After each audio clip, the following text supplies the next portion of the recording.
సామాజిక బాధ్యత, ఆలయం పట్ల చిత్తశుద్ధి, ఆలయ చరిత్ర, సాంప్రదాయాల పట్ల గౌరవము, సాంప్రదాయాలంటే ఏంటో తెలుసుకోవటము, ఇవన్నీ కూడా ఏమీ లేనటువంటి వ్యక్తులకు బాధ్యతలు అప్పగిస్తే అది ఈవో కావచ్చును.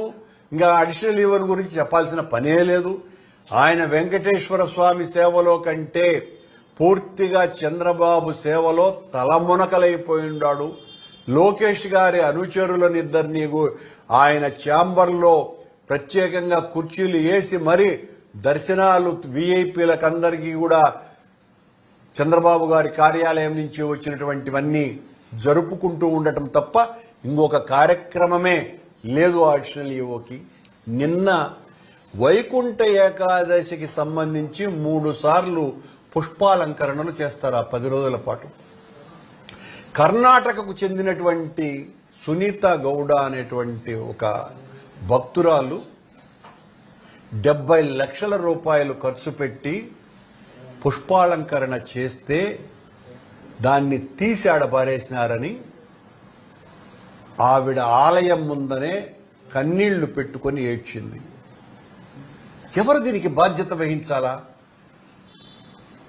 అడిషనల్ ఈవో ఇలాంటివి సంఘటన చాలా చిన్నది, దీన్ని ఎందుకు ప్రచారంలోకి తెస్తారు అని ఒక ప్రకటన కూడా ఇస్తాడు మీడియా ద్వారా. మీరు చేస్తున్నటువంటి నిర్వాకాలు ఎంత దారుణంగా ఉన్నాయి. ఎర్రచందనం ఇప్పటికి 4 సార్లు దొరికింది తిరుమలలో. పవన్ కళ్యాణ్ గారు అటవీ శాఖ మంత్రి బాధ్యత వహించాలా? సనాతన ధర్మాన్ని పరిరక్షించడానికే ఒక వీరతాడు వేసుకున్నటువంటి పవన్ కళ్యాణ్ గారు అటవీ శాఖ మంత్రిగా ఒకవైపున సనాతన ధర్మ పరిరక్షకుడుగా, మరోవైపున అటవీ శాఖ మంత్రిగా తిరుమలలోనే 4 సార్లు ఎర్రచందనం దొంగలు దొరికినాయి. ఎవరు దీని వెనుక మిమ్మల్ని చూసుకొని ధైర్యంతో మీకు సంబంధించినటువంటి కార్యకర్తలో నాయకులో చేస్తున్నారా? మీరేమో చాలా ఆవేశంగా మొన్న జరిగిన వైకుంఠ ఏకాదశి దుర్ఘటనకు సంబంధించి ఆ 6 మంది చనిపోతే వాళ్ళ బంధువులు ఆనందపడిపోయి వెంకటేశ్వర స్వామి తీసుకుపోయినాడు అని ఆయన ప్రకటన ఇవ్వటం ఎంత దారుణమండి! ఎంత ఘోరమైనటువంటి విషయం ఇది! ఈ రకమైనటువంటి ప్రకటనలు ఇచ్చి మభ్య పెడతారా? మోసం చేస్తారా? ఇలాంటి వరుస సంఘటనలు. నెయ్యిలో కొవ్వు కలిపినాము అని మా మీద ప్రచారం. ఆ తర్వాత మేమెప్పుడైతే వాస్తవాన్ని మొత్తం ప్రజలకందరికీ తెలియజేసినామో ఆ తర్వాత సద్దు కాకుండా పోయింది.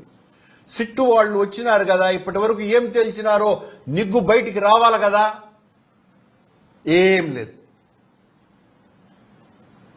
నిన్న జరిగినటువంటి సంఘటన మీద న్యాయ విచారణ చేయిస్తానని చంద్రబాబు గారు చెప్పారు కదా, న్యాయ విచారణకు ఇప్పటి వరకు ఆదేశమే ఇవ్వలేదు, ప్రకటన కూడా చేయలేదు.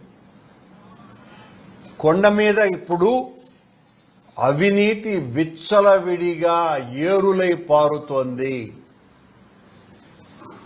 తెలుగుదేశం పార్టీ నాయకులు, జనసేన సంబంధించినటువంటి నాయకులు, బీజేపీకి సంబంధించినటువంటి వాళ్ళు టిక్కెట్లు అమ్ముకుంటూ సంపదను సృష్టిస్తున్నారు. చంద్రబాబు గారు చెప్పేటువంటి సంపదను ఆ రకంగా సృష్టించుకుంటున్నారు. ఇది కొండ మీద జరుగుతున్నటువంటి ఘోరం. Subscribe to Social TV Telugu for more videos. Hit the bell icon for faster updates.